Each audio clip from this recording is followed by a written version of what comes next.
大家好，我是田园，今天给大家分享一个不用烤箱的奶香小蛋糕。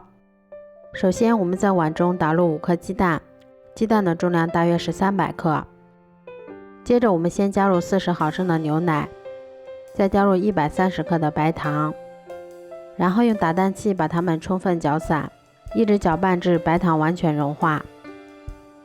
接着我们在小碗中准备200克的普通面粉，先加入10克无铝泡打粉，让口感更加蓬松，再加入20克的吉士粉，让成品更加疏松，而且结构也会更加稳定。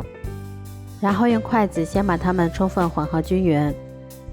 接着我们把混合好的面粉倒入调好的鸡蛋液里面，然后用打蛋器先把它们充分搅拌均匀，一直搅拌至没有干面粉的状态。接着我们先加入20毫升的食用油，然后用打蛋器把它们再次充分搅拌均匀，一直搅拌成像这种可以流动的面糊就可以啦。接着我们把蛋糕模具放到食用油里面，蘸上一层食用油防粘，然后再用勺子舀入适量的面糊倒入模具里面。最后我们在表面再摆放一些蔓越莓干或者自己喜欢吃的果干，然后开水上锅，用大火蒸10分钟就可以啦。这样做出的小蛋糕吃起来非常的松软香甜，还有一股淡淡的奶香味儿，